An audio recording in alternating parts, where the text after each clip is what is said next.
Bismillah, alhamdulillah, wassalatu wassalamu ala rasulillah Sayyidina Muhammad bin Abdullah wa ala alihi wa sahbihi wa man wala wa la hawla wa la quwwata illa billah. Rabbi syrah li sadri wa yassir li amri wahlul 'uqdatam min lisani yafqahu qawli wasaddid lisani wahdi qalbi bihaqqi sayyidina Muhammadin sallallahu alaihi wasallam. Dusturukum ya ahlal jarqi wa ya ahlal batin wa ya ahlan nawbati wa ya ahlan nur. Amma ba'd. Hadirin yang dirahmati oleh Allah Subhanahu wa taala, alhamdulillah kita bisa berkumpul lagi dalam majelis ini, masih dalam pembahasan hadis yang kelima. Semoga kumpulnya kita ini mendatangkan ampunan dari Allah Subhanahu wa taala, sehingga kita tercatat menjadi orang yang dirahmati oleh Allah di dunia sampai di akhirat. Dan semoga kita diberi umur panjang, sehat walafiat dalam ketaatan. Amin Allahumma amin. Kita masih pada hadis yang kelima. An Ummil Mu'minin Ummi Abdillah Aisyah radhiyallahu anha, dari ibunya kaum mukminin Ummi Abdillah, yaitu Siti Aisyah radhiyallahu anha. Qalat, beliau berkata, qala Rasulullah sallallahu alaihi wasallam. Siti Aisyah radhiyallahu anha meriwayatkan hadis dari Nabi. Nabi sallallahu alaihi wasallam bersabda, "Man ahdatsa fi amrina hadza ma laysa minhu fa huwa raddun." Man ahdatsa, barang siapa ahdatsa, yang mengadakan itu man, barang siapa yang mengadakan fi amrina, di dalam urusan kami, wa fi riwayah, dalam riwayat lain fi dinina, di dalam agama kami, hada, yaitu agama ini, agama Islam.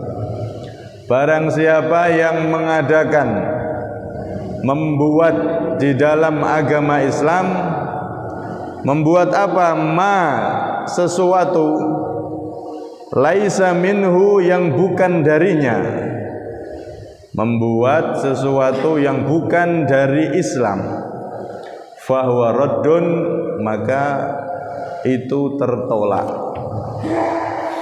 Wa fi riwayatin li muslimin, dan di dalam satu riwayat bagi Imam Muslim pakai redaksi begini: man amila amalan laisa alaihi amruna fahuwa raddun. Man, barang siapa, amila, yang berbuat itu man, barang siapa yang berbuat amalan pada suatu perbuatan, laisa alaihi amruna, yang tidak ada alaihi, atas perbuatan tersebut, amruna, agama kami. Siapa yang berbuat suatu perbuatan yang tidak sesuai dengan agama kami, ya, tidak sesuai dengan ajaran Islam, fahuwa raddun, maka itu tertolak. Nih, hadis ini adalah hadis yang diriwayatkan oleh Siti Aisyah, dan hadis ini adalah salah satu hadis yang sering terjadi perdebatan di situ, karena hadis ini membahas tentang sesuatu yang baru. Sesuatu yang baru itu dalam bahasa Arab disebut bid'ah. Bid'ah ini satu kata sejuta makna. Di situ banyak sekali perdebatan di antara kaum muslimin yang beda pemahaman. Karena itu kita harus kembali kepada kaidah agama bahwasanya tidak ada yang bisa memahami Al-Quran dengan jelas dan detail kecuali Rasulullah. Dan tidak ada yang bisa memahami dengan detail dan jelas sejelas-jelasnya kepada hadis Nabi kecuali para sahabat Nabi. Terus demikian sehingga para ulama. Artinya apa? Tidak bisa seseorang itu langsung mengambil makna hukum yang terkandung di dalam Al-Quran atau hadis tanpa melalui para sahabat. Sahabat punya murid tabi'in, tabi'in punya murid para ulama. Tidak ada yang bisa mengambil kandungan hukum isi dari Al-Quran kecuali melalui pintunya, yaitu para ulama. Para ulama sendiri pun bertingkat-tingkat. Ada yang disebut mujtahid mutlak. Mujtahid mutlak inilah ulama yang mampu merumuskan dan mengambil kandungan hukum yang ada di Al-Quran dan hadis Nabi Shallallahu Alaihi Wasallam. Karena beliau-beliau ini muridnya para sahabat. Dan mujtahid mutlak itu diantaranya yang sekarang diakui oleh Ahlussunnah wal Jamaah adalah 4: Imam Abu Hanifah, Imam Malik, Imam Syafi'i, dan Imam Hambali. 4 ini ulama yang punya titel mujtahid mutlak. Dia bisa mengambil hukum dari Quran dan hadis langsung karena memang betul-betul menguasai ilmunya.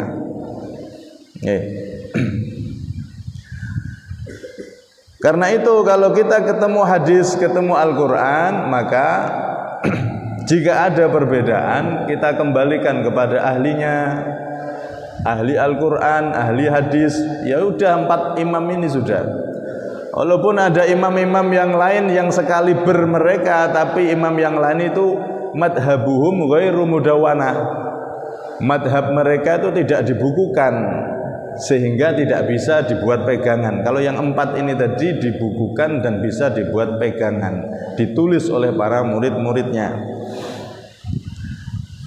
Sekarang hadis ini menurut para imam 4 itu bagaimana? Maka sudah jelas, kalau menurut Imam Syafi'i, yang dinamakan sesuatu yang baru atau bid'ah itu ada 2 macam. Ada yang mahmudah, ada yang dolalah. Ada yang bid'ah itu terpuji.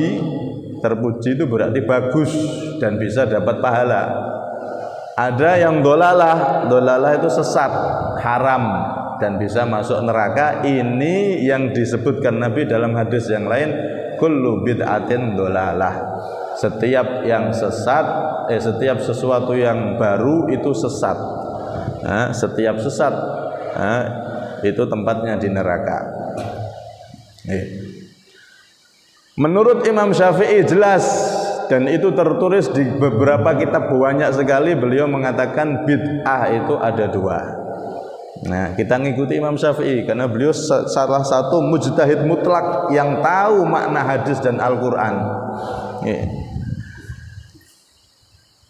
Menurut beliau terbagi menjadi 2. Ada bid'ah yang bagus, ada bid'ah yang jelek. Bid'ah yang bagus itu terbagi lagi. Ada yang wajib.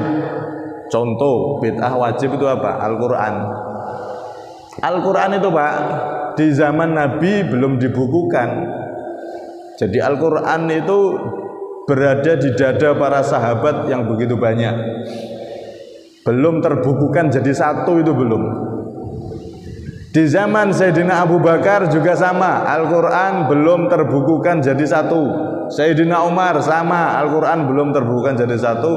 Baru di zaman Sayyidina Utsman, Al-Quran sudah dibukukan menjadi satu buku, disatukan dalam satu jilid, disebut Mushaf Utsmani, Mushaf Sayyidina Utsman, karena yang mengumpulkan secara lengkap Sayyidina Utsman radhiyallahu anhu.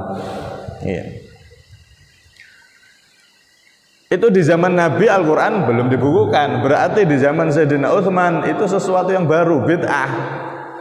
Karena di zaman Nabi belum dibukukan, di zaman Sayyidina Utsman dibukukan. Cuman ini bid'ahnya bid'ah yang bagus. Ini menurut Imam Asy-Syafi'i. Nih. Terus kalau kita telisik lagi sejarah Al-Quran bagaimana? Di kitab-kitab tarikh itu, diantaranya di salah satu kitab Hakut Tilawah itu disebutkan tarikh itu, sejarah itu. Dulunya Al-Quran itu tidak ada harokat dan tidak ada titiknya.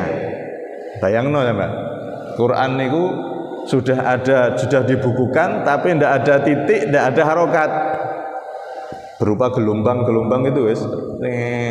Mana yang ba, mana yang ta, mana yang sa, mana yang sod, mana yang dod, mana yang to, mana yang do, itu tidak bisa dibedakan. Makanya di zaman itu orang pengen bisa baca Al-Quran harus cari ulama, dan ulama saat itu tidak disebut ulama, disebut qurra. Qurra itu apa? Orang-orang yang ahli baca Al-Quran dan ahli isi Al-Quran.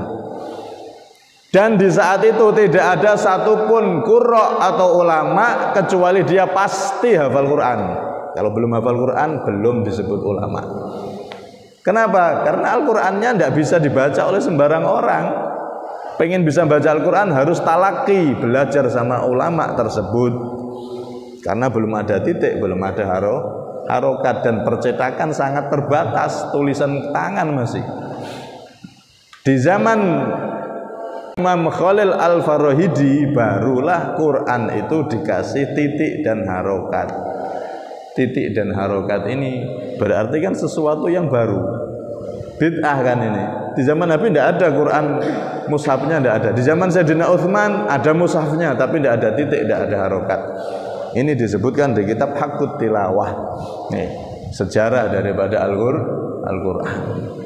Nah dari situ berarti hadisnya Nabi, man ahdasa fi amrina, barang siapa yang membuat di dalam agama Islam sesuatu yang tidak termasuk dari agama ini, maka fahuwa raddun, itu tertolak.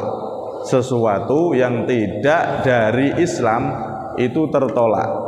Berarti mafhum mukhalafahnya, kalau sesuatu baru yang masih dari Islam maka itu diterima. Contohnya itu tadi Al-Quran, itu perkembangannya seperti itu, sejarahnya dulu tidak ada titik, tidak ada harokat. Bahkan para ulama ada yang menghukumi bid'ahnya Al-Quran itu adalah wajib.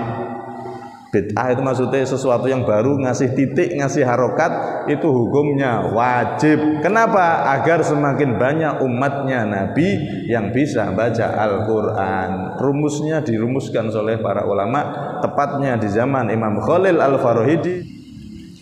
Begitu juga ada bid'ah itu yang hukumnya sunnah. Kalau Al-Quran tadi hukumnya wajib, karena untuk semakin menyebar bacaan Quran ini di tengah umatnya Nabi Shallallahu Alaihi Wasallam. Ada bid'ah itu hukumnya sunnah, yang berhubungan dengan sunnah. Bid'ah itu hukumnya bisa sunnah kalau berhubungan dengan sesuatu yang sunnah. Bid'ah itu bisa jadi mubah kalau berhubungan dengan sesuatu yang mubah. Dan bid'ah itu bisa jadi haram kalau berhubungan dengan sesuatu yang haram. Ini yang dilarang dalam hadis yang diriwayatkan oleh Siti Aisyah ini. Barang siapa yang mengadakan di dalam agama kami ini, agama Islam ini, sesuatu yang bukan darinya, maka itu tertolak. Dalam riwayat lain, barang siapa yang melakukan perbuatan yang bukan dari agama Islam, maka itu tertolak. Ya. Para ulama dulu itu mereka menjauhi bid'ah, sesuatu yang baru itu bukan hanya yang haram saja, bahkan yang makruh, bahkan yang mubah itu dijauhi. Contoh, yang makruh, contohnya nopo, rokok. Itu yang hukum makruh, yang terkenal kan hukumnya makruh, walaupun ada perbedaan pendapat di situ. Taruhlah makruh. Ulama yang warok, yang mereka berhati-hati itu menjauhi sesuatu yang makruh. Yang makruh tidak mau melakukan. Rokok ini di zaman Nabi tidak ada, berarti sesuatu yang baru. Oke. Diriwayatkan di sini sejarahnya rokok itu dulu kok bisa menyebar di kalangan kaum muslimin, itu terjadi di sekitar tahun 1000 Hijriah. Jadi sekitar tahun 1000 Hijriah itu orang-orang Eropa, tepatnya Inggris, mereka kan daerahnya itu dingin, daerahnya itu dingin. Nah, mereka menemukan tembakau untuk menghangatkan badan. Rokok itu tujuan awalnya untuk menghangatkan badan karena di sana dingin. Nih.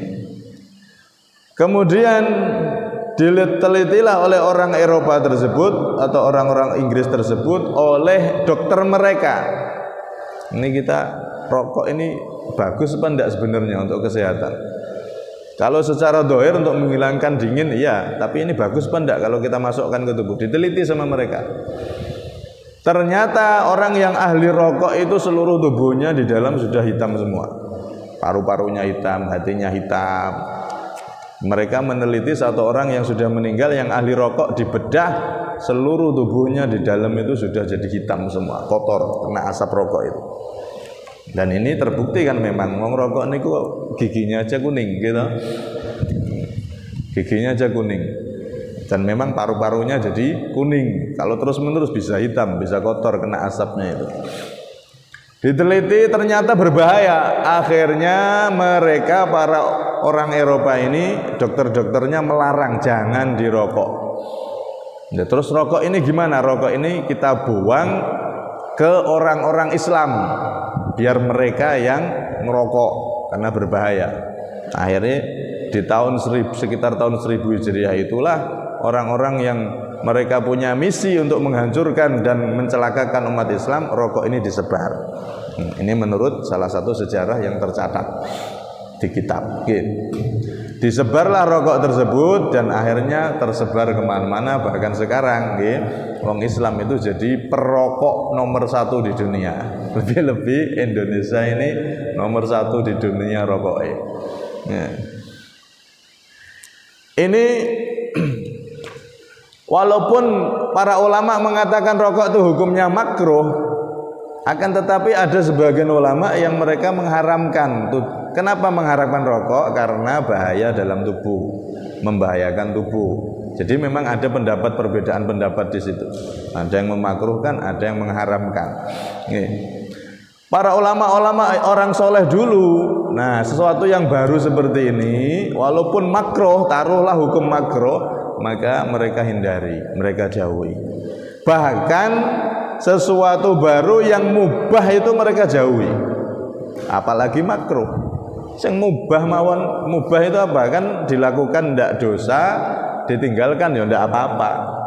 Kalau makruh kan dilakukan enggak dosa, ditinggalkan dapat pahala. Sampai ngerokok, kalau ikut hukum yang makruh, rokok itu ya tidak apa-apa, tidak dosa. Tapi kalau ditinggalkan dapat pahala, gitu.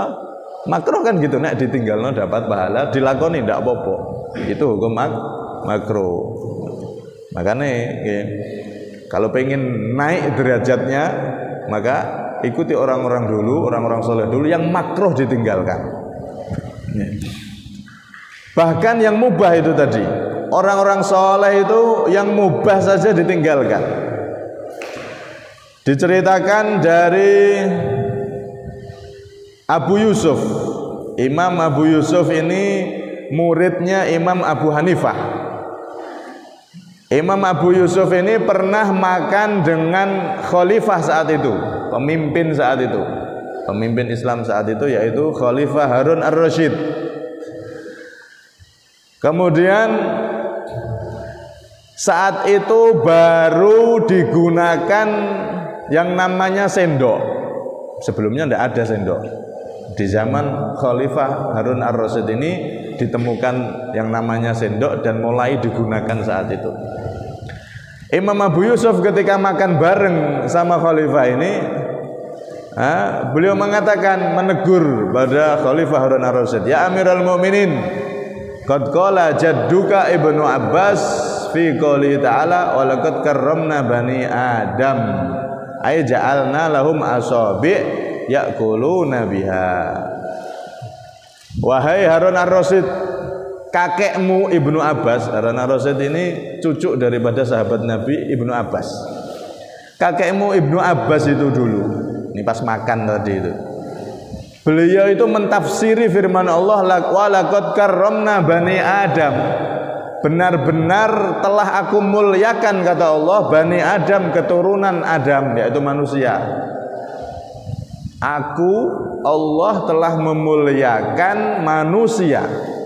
Menurut Ibnu Abbas, kakekmu, kata beliau, yang dimaksud Allah memuliakan manusia ini apa?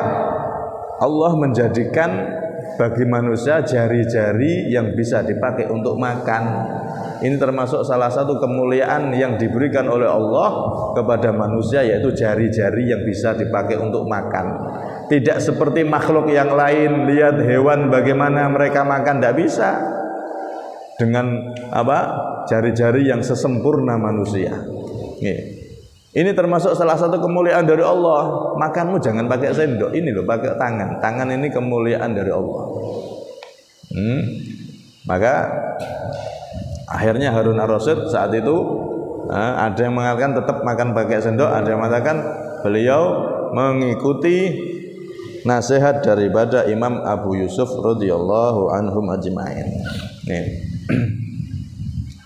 Ini orang-orang dulu, mereka menjauhi segala hal yang baru, yang tidak hanya bertentangan dengan agama Islam, tapi yang makruh bahkan yang mubah pun mereka jauhi. Yang mubah pun mereka jauhi. Adapun yang dimaksud dalam hadis ini tak lain adalah tadi itu bid'ah yang tidak sesuai dengan Alkitab was sunnah. Ma khalafa Alkitab was sunnah, sesuatu yang tidak sesuai dengan Al-Quran dan tidak sesuai dengan sunnah atau hadisnya Nabi Sallallahu Alaihi Wasallam, itu yang tertolak, itu yang dihukumi bid'ah. Dan ini sampai kapanpun kalau tidak disamakan tentang makna bid'ah, pasti akan terjadi perdebatan terus. Tapi menurut saya bid'ah itu pokoknya segala sesuatu yang tidak ada di zaman Nabi, itu semuanya adalah bid'ah dan sesat. Setiap sesat masuk neraka. Pokoknya kalau nggak ada di zaman Nabi, berarti bid'ah sesat. Tidak ada bid'ah yang bagus, itu tidak ada. Sekarang kalau semua seperti itu, Pak, bid'ah segala sesuatu yang nggak ada di zaman Nabi, ya banyak nanti yang bid'ah semua, sesat semua. Kita ngaji begini pakai mic. Mic ini di zaman Nabi pernah enggak ngaji pakai mic? Enggak pernah.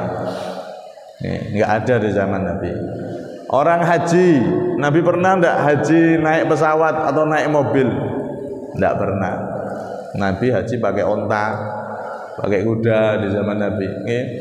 Dan seterusnya, banyak nanti malah yang tidak, yang kacau nanti, rancau akhirnya. Jadi rancu. Terus kadang ada yang menjawab, tapi itu kan bid'ah duniawi. Bid'ah yang berupa duniawi nggak apa-apa. Yang nggak boleh itu bid'ah yang berupa agama. Loh, sekarang Sudah kita bahas kembali ke Al-Quran tadi. Quran dicetak seperti itu termasuk bid'ah duniawi apa bid'ah agama? Nah, bid'ah duniawi apa agama? Agama, soalnya Quran. Berani ngatakan Quran duniawi. Oh, bahaya itu. Nih. Quran di zaman Nabi tidak ada, sekarang dicetak, sekarang ada harokatnya, sekarang ada titiknya. Itu semua adalah sesuatu yang baru yang dulu di zaman Nabi tidak ada. Jadi sesuatu yang datang baru, sesuatu yang baru yang namanya bid'ah itu yang dilarang jika menyalahi aturan yang sudah ada. Jika menyalahi dalil-dalil yang sudah ada. Kalau menyalahi, kalau melanggar baru itu yang dilarang. Man ahdasa fi amrina ma laisa minhu fa huwa raddun. Berarti segala sesuatu yang baru selama masih berada di lingkaran Al-Qur'an, lingkaran hadis, tidak menyalahi Al-Qur'an dan hadis, tidak menyalahi ajaran agama, maka hukumnya tidak apa-apa. Dan ini jelas dinyatakan oleh Imam Syafi'i, seorang ulama yang diakui, semuanya ngakui. Siapa itu Imam Syafi'i? Beliau membagi bid'ah menjadi dua bagian, ada yang bagus, ada yang jelek. Ada yang bagus, ada yang jelek. Nah, karena itu pengertian dari bid'ah itu sebenarnya adalah bid'ah yang sesat itu ma khalafal kitab wa sunnah. Segala sesuatu yang bertentangan dengan kitab Al-Qur'an dan bertentangan dengan hadis Nabi, itu yang dimaksud bid'ah. Bukan segala sesuatu yang tidak dilakukan Nabi, tidak ada di zaman Nabi, itu bukan bid'ah yang dilarang. Tergantung. Kalau sampean lihat sejarah adzan itu yang melakukan Nabi apa siapa? Kan enggak. Ada sahabat yang mimpi. Ada sahabat yang mimpi, akhirnya dilaporkan Nabi mimpi adzan gini-gini, dilaporkan, disetujui sama Nabi. Padahal Nabi tidak pernah ngajarkan adzan. Akhirnya jadilah adzan. Kemudian ada lagi macam-macam, banyak itu. Termasuk salah satunya hadis sahih yang diriwayatkan oleh Imam Bukhari Muslim. Ketika Rasulullah sholat, di belakang Nabi ada sahabat, Sami Allah liman hamidah. Sahabat itu membaca Rabbana lakal hamdu hamdan katsiran thayyiban mubarakan fi. Bukan baca bacaan yang diajarkan Nabi. Yang diajarkan Nabi kan Rabbana lakal hamdu mil'u samawatil ardi mil'u ma syi'ta min syai'in ba'du. Tapi sahabat ini baca bacaan lain di belakang Nabi dan didengar Nabi di dalam sholat. Selesai sholat, apakah Rasulullah ngamuk? Tadi yang baca itu apa? Bid'ah itu, enggak tak ajarkan kok baca itu. Apakah begitu? Di hadis sahih itu malah Nabi ngomong, manil qail, siapa tadi yang baca Rabbana lakal hamdu hamdan katsiran thayyiban mubarakan fi? Saya, wahai Rasulullah. Maka apa kata Rasulullah?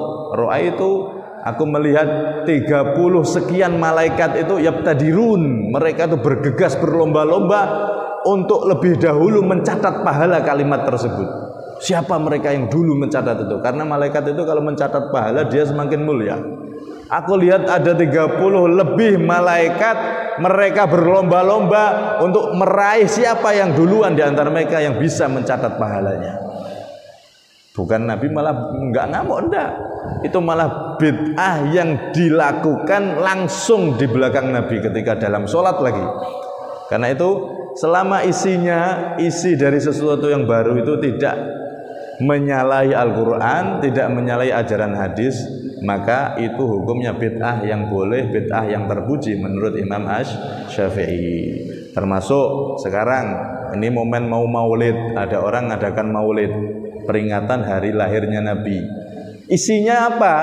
Kalau peringatan maulid Nabi sambil mabuk-mabuk, joget-joget, nah ini baru bid'ah yang sesat, bid'ah yang tertolak. Tapi kalau isinya baca Quran, isinya ceramah, isinya sedekah ngasih makanan seperti ini, isinya baca sejarahnya Nabi, maulidnya Nabi dibaca, itu isi sejarah Nabi dulu kecilnya begini, maka sedekah, baca Quran, ceramah, sejarah Nabi dibaca, apakah itu menyalahi Quran dan hadis? Tidak. Tergantung isinya tadi itu. Termasuk lagi tahlilan isinya apa dulu yang dimaksud tahlilan itu? Oh, baca kalimat-kalimat bagus, oh baca Al-Quran, Oh, sodako, ada sodako yang dikeluarkan, minuman, makanan, dan pahalanya dihadiahkan untuk para orang yang sudah meninggal. Isinya apa? Isinya bagus. Apakah Al-Quran melarang kita baca subhanallah, la ilaha illallah? Enggak. Tahlil itu yang dibacakan Al-Quran, termasuk baca kulhu, baca qadubina, dan seterusnya. Itu semua tergantung isinya. Kalau isinya bagus, maka itu sesuatu yang baru, yang terpuji. Walhasil intinya, sesuatu yang datang baru atau bid'ah ini, sesuatu yang baru ini, menurut para ulama yang mu'tabar, ulama yang mu'tabaroh, para ulama yang mereka diakui keilmuannya, salah satunya Imam Syafi'i, itu membagi menjadi dua. Ada bid'ah yang terpuji, mahmudah atau hasanah, ada bid'ah dhalalah, bid'ah yang sesat. Ini yang dimaksud dalam hadis daripada Siti Aisyah dan hadis-hadis yang senada dengan hadis ini. Nih, semoga kita termasuk orang-orang yang tidak fanatik buta. Nih, jangan fanatik buta dengan gurunya, fanatik buta dengan kelompoknya, akhirnya menyalahkan kelompok yang lain. Masing-masing punya dalil. Kalau memang keyakinannya seperti itu, monggo. Tapi kita mengikuti para imam yang mereka ahli Al-Quran, ahli hadis, yaitu seperti Imam Syafi'i. Nah, ini jauh lebih bisa dipertanggungjawabkan keilmuan dan pemahamannya daripada pemahaman-pemahaman yang lain yang mengatakan semua bid'ah itu sesat dan masuk neraka semua tanpa terkecuali. Ini pemahaman yang tidak dipahami oleh para ulama-ulama dulu, pemahaman yang tidak diambil dari pemahaman para ulama-ulama dahulu, pemahaman yang tidak diambil dari para imam Syafi'i dan imam-imam yang lain. Ini pemahaman-pemahaman yang baru. Justru pemahaman ini adalah pemahaman yang bid'ah, pemahaman yang tidak sesuai dengan pemahaman yang dibawa oleh ulama dari gurunya, hingga dari yang langsung mengatakan hadis ini, yaitu Rasulullah Sallallahu Alaihi Wasallam. Kalau orang langsung lihat Quran, lihat hadis, maknai seenaknya sendiri, ya rusak agama ini, Pak. Akhirnya agama ini akan kacau. Harus ada pintunya, ada tangganya. Ibarat tangga itu tidak bisa kita langsung ke atas, kaki kita tidak sampai, harus melalui tangga pertama, kedua, ketiga. Ini maksudnya dari guru ke guru. Pemahamannya hadis ini bagaimana? Pemahaman sesuai gurunya, hingga Imam Syafi'i. Imam Syafi'i terus ke atas hingga para sahabat, terus ke atas hingga yang mengeluarkan hadis, yaitu Nabi kita Muhammad Shallallahu Alaihi Wasallam, yang mana beliau adalah orang yang mengucapkan hadis tersebut dan sahabat yang menyaring makna yang ada yang beliau maksud, diteruskan ke para muridnya, ke para ulama-ulama tersebut. Semoga kita termasuk orang yang dalam pemahaman yang benar, mengikuti pemahaman para ulama, karena mereka lah pintu kita untuk bisa memahami Al-Quran dan hadis Nabi, sehingga pemahaman kita tidak keliru. Wallahu a'lam bishawab. Kurang lebihnya minta maaf. Semoga kita semua diberi oleh Allah Subhanahu wa taala panjang umur, sehat walafiat.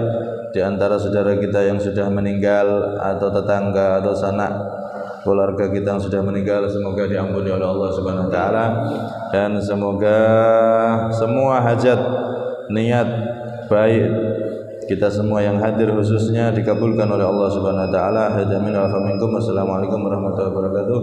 Sirril Fatihah.